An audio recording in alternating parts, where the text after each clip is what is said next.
नमस्कार दोस्तों, जय माता दी। दोस्तों, मैं हेमलता उपाध्याय आप सभी का अपने चैनल पर बहुत बहुत स्वागत करती हूँ।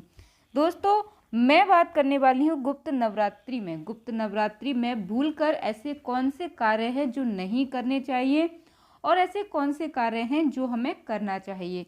तो एक एक करके हम सारी चीज़ों को जान लेते हैं। और हाँ दोस्तों, वीडियो अगर अच्छा लग जाता है तो प्लीज़ लाइक करना मत भूलिएगा, साथ ही वीडियो को शेयर जरूर कीजिएगा। तो देखिए दोस्तों, 30 जनवरी को गुप्त नवरात्रि जो है प्रारंभ हो जा रही है। गुप्त नवरात्रि का जो आगमन होता है, जिसमें माघ मास में गुप्त नवरात्रि शुक्ल की प्रतिपदा से शुरू हो जाती है।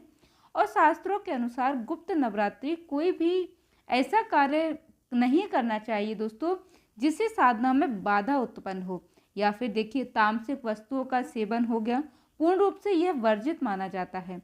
गुप्त नवरात्रि में किन वस्तुओं का सेवन वर्जित होता है और कौन से कार्य नहीं करने हैं। देखिए, सबसे पहली चीज दोस्तों, गुप्त नवरात्रि में हमें स्वच्छता का विशेष ध्यान रखना चाहिए।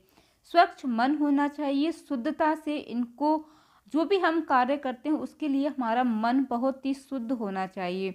और हमें कोई भी कार्य जो भी हम प्रसाद बनाते हैं, भोग बनाते हैं, उसमें बहुत ही ज़्यादा शुद्धता और स्वच्छता का ध्यान रखा जाता है। साथ ही दोस्तों, गुप्त नवरात्रि के दौरान हमें इस बात का भी ध्यान रखना चाहिए कि किसी गलत चीज का सेवन हमारे द्वारा ना किया जाए। कोई नशीली वस्तु का सेवन ना किया जाए, तामसिक चीजों का सेवन ना किया जाए। अधिकतर जो आहार भी होता है वह भी दोस्तों कम मात्रा में लेना चाहिए, क्योंकि अगर हम ज़्यादा खाएंगे तो हमें उससे आलस आएगा, और आलस आएगा तो हमारा जो मन है वह पूजा में नहीं लग पाएगा।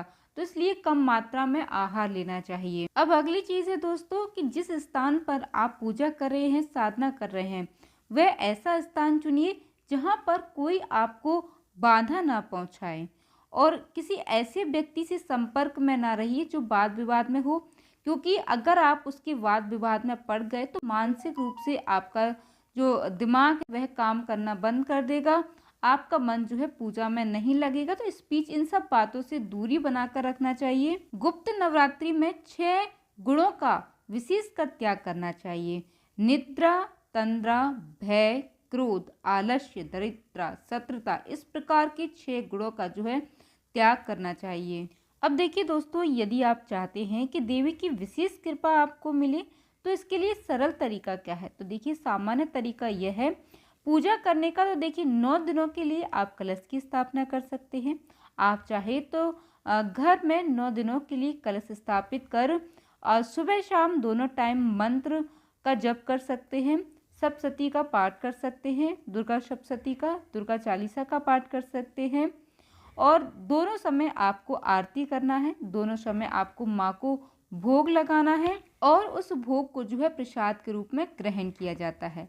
सबसे सरल और उत्तम भोग है, आप देवी को लौंग और बताशा अर्पित करिए।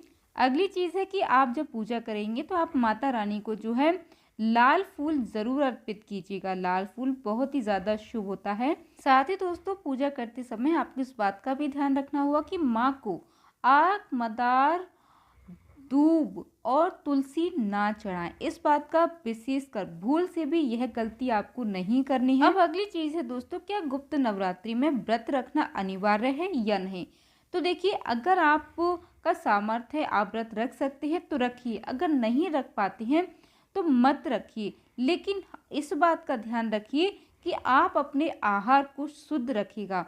प्याज, लहसुन, मांस, मदिरा का प्रयोग मत कीजिएगा। शुद्धता से, सात्विकता से रहकर आप वो जो है माँ की आराधना कीजिएगा, माँ की पूजा कीजिएगा। आपको अवश्य ही लाभ प्राप्त होगा, आपकी मनोकामनाएं जरूर पूरी होंगी। चलिए दोस्तों, अब हम बात कर लेते हैं कुछ विशेष उपायों के बारे में, जिन्हें करके आप अपने जीवन को बहुत ही सरल और बहुत ही अच्छा बना सकते हैं माता रानी के आशीर्वाद से।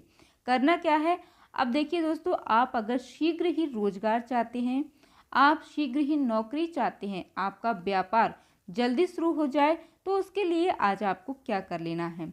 करना क्या है दोस्तों कि आपको देवी माँ के सामने घी का दीपक जलाना है। 9 बतासे आपको लेना है, और हर बतासे पर 2 लौंग रखिएगा। इस बात का ध्यान रखिएगा कि लौंग टूटी हुई नहीं होनी चाहिए।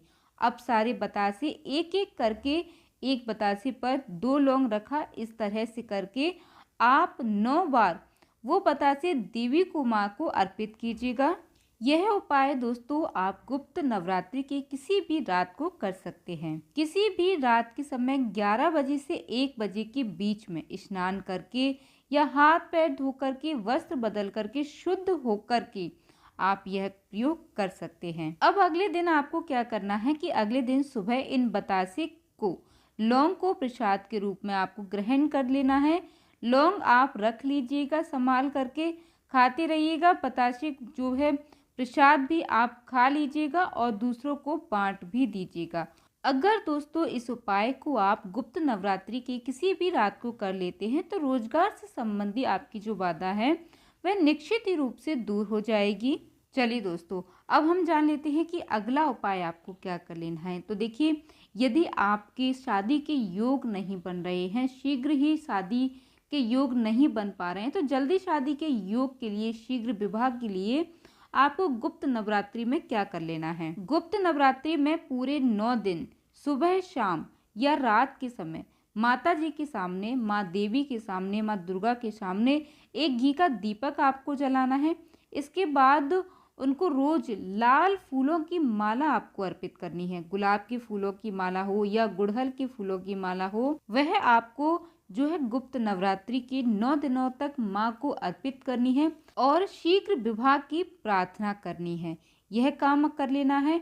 अब देखिए दोस्तों, कई लोगों का यह क्वेश्चन होगा कि हमारा इतना सामर्थ्य नहीं है कि हम प्रतिदिन जो है लाल पुष्पों की माला माँ को अर्पित कर सकें। तो इसमें चिंता करने की बिल्कुल भी बात नहीं है।